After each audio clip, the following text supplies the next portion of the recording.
Number 5 হচ্ছে loan পেমেন্টকে prioritise করা।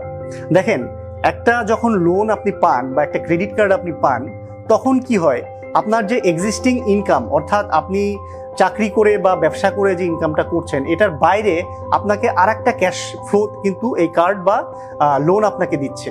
তো তখন কি হচ্ছে, আপনার মধ্যে একটা ফিল রিচ একটা ভাব আসে।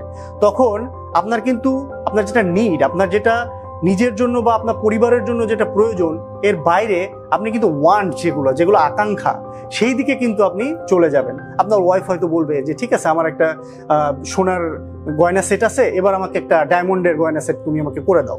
ঠিক আছে, এই শাড়িটা না, আমি ওই শাড়িটা কিনতে চাই। আপনার মধ্যেও আসবে যে এই মোবাইলটা আছে আমার, এটা তো ঠিক আছে চলতেছে না, আমার বন্ধুরা সব আধুনিক সব অ্যাপল বা হাই এন্ডের মোবাইল ইউজ করতেছে, তাহলে আমিও করি।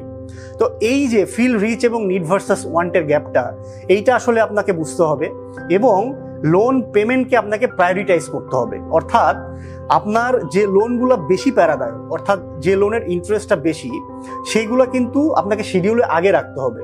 এইটাকে আপনাকে বেশি করে আগে পেমেন্ট করে ফেলতে হবে। তাহলে কি হবে, একটা সময় এসে আলটিমেটলি আপনি এই লোনের ট্র্যাপটা থেকে মুক্ত হতে পারবেন।